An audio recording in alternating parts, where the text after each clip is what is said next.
Whoo-wee. Okay, so if you resonate with this one, just a heads up, there are messages uploaded to the channel around this one. I apologize. Did not know it was going to have to be referenced, so I cannot give you the exact title.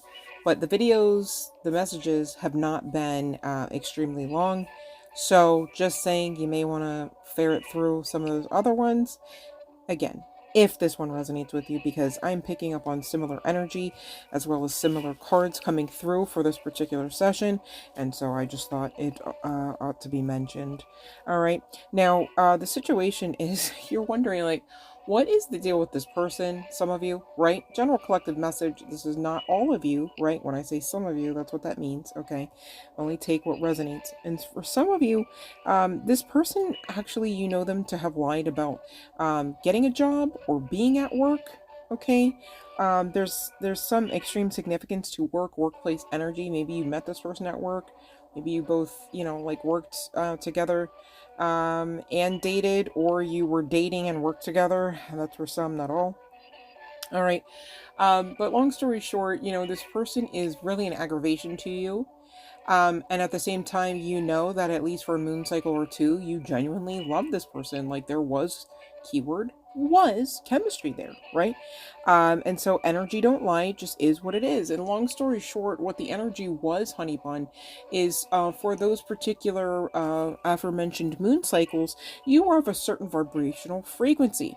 You were of a certain mindset.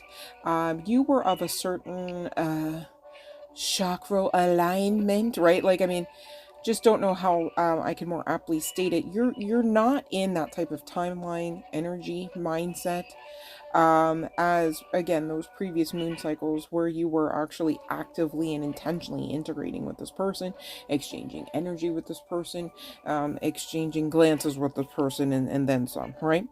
And long story short, if you're being honest, you've wondered a time or two, what is it with this person as to why there is just such this pull there? All right. And so this is an answer to that query for those that it resonates with. 222, again on the timer. I feel like that same angelic code came out referable to the specific message that I had previously done for the channel, that carries and encapsulates some of that similar energy. So just to be clear, all right, if this feels like a personal reading for you, you may have more available to you on this channel for free, to be clear. There's no catch there, just saying. And so, long story short, you've got a past life connection with this person, and I mean in the hubba hubba sense, right? Again, energy don't lie. The chemistry, all right, when there is a very real and primal type of chemistry. I'll give you that, okay?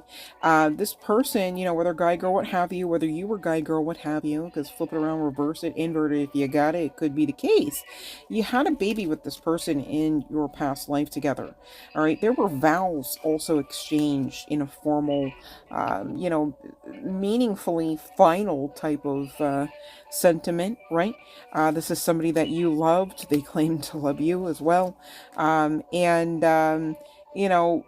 story short, for someone here, there could be a mother of some significance in that past life that kind of got in the way of this lover's lane situation, or could have caused a lover's lane quarrel.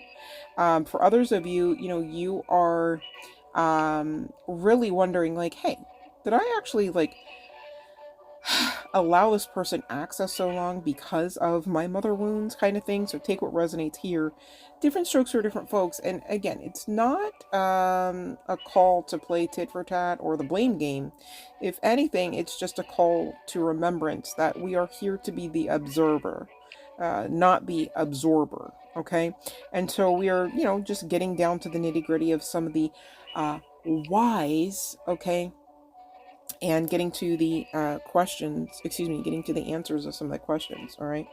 And your angels are assisting you at this time. Your guardian angel could be playing a significant role at this time with regards to assisting you to gain clarity regarding this person. This could be how you found this message.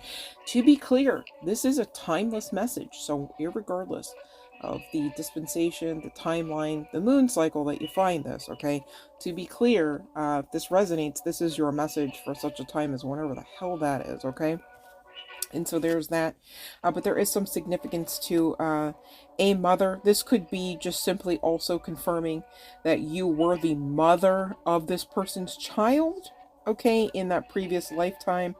There is definite significance to the time, I almost said the ties of Atlantis, Atlantean energy. Okay, so you could have lived and loved with this person in Atlantis, okay, in the days of Atlantis.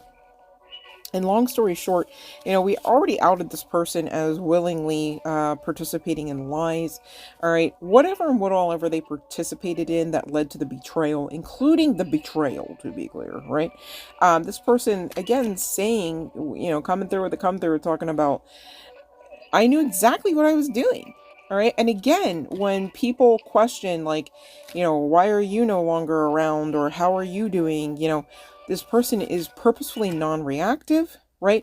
So even if they're saying, what that means is like, okay, it's not like somebody's like, how's Sarah been, Charles, right? And Charles is just sitting there like as if Charles is all of a sudden a mood. Like, you know what I mean? It's not that. It's just like, oh, good. Like, I believe she moved to such and such. Like making it all like it's fine, like there's no problem kind of thing. Or like, even if there is clear evidence of separation, that separation is fine, that it was a mutual thing, right? Just trying to save face kind of thing. It's kind of sad for this person. Because really, you again are coming out as having been, and they're now having awareness of you being the best thing in their life. All right, this person is able to again state that they're grateful for the spiritual lesson, and these are some of the same cards that came out previous in that other session. Just saying, and there could be some significance to the names Vincent, Josephina, Nikki. We have, as well as Becca, Caleb, Anaya. I believe that's how you pronounce that. Paul. Paul is definitely a name of some significance because I've received that through the channeling. I'm just going through some of the cards now to see what names I'm able to reference, right? But I need you to know I got that intuitively. That name Paul is of some great significance, whether that's a collective member's name or somebody's name, okay? Or somebody's ex's name, to be clear, right? Naomi also coming through, as well as Tabitha, Genesis. I believe that was a name that we had previously gotten in that other session through the channeling as well. Don't quote me on that one, but that was a recent name that we did receive. We've got Robert, Spike. I believe Spike was another one that was recently intuitively received on that other session. And last but certainly not least, Sierra. Okay, Sierra. And so this person's saying, I can't stop thinking about you. That was a sentiment with the other. This is giving karma, you guys, right? Hella significance to workplace activity, workplace daydreaming, right? Daydreaming about what it's like to just be able to text you one more time, like, hey, I'm going to meet you in an hour right after work, blah, blah, blah. Like reminiscing about access, right? Fantasizing even about you in bed, yes, but even when they're with others in bed, okay? Which who hears that and goes, yay, right? Like, and it's giving more like a sad truth of anything on the part of this person. This person wanted you to chase, even in current energies. If all of a sudden you started chasing, they'd have a hard on for that. Like, yay, right? Like, I'm revitalized now. I was like, okay. But at the same time, this person knows they need to move on. They're just stubbornly holding on to the chance that there's some unfinished business here. But at the same time, you left. Many of you have gone on and some of you have even had kids since this person. You know what I mean? Like, you doing stuff, making babies, changing lives, right? And just doing you. And it's beautiful. All right. They're saying, this breakup or, this separation or this ending, okay, is quite painful for them. But really, I just get it's more an egoic type of kickback that they're feeling. And they're saying being with you taught me a lot. Well, makes sense, okay, because when you're learning spiritual lessons, it's usually a lot. This person wants you to know, for whatever it's worth, you will always have their heart, and they will always look back fondly at that chemistry, that primal chemistry, that used to have keywords, right? They're missing you every day, and the cold silence that you've given is quote unquote killing them. Really? Because how are they still standing to wonder, to have the audacity even to ask, when can I get my stuff? This is giving narcissist vibes. I'm allergic, so we're going to step out of that and have a phantasmical day. I bid you well. Love and light.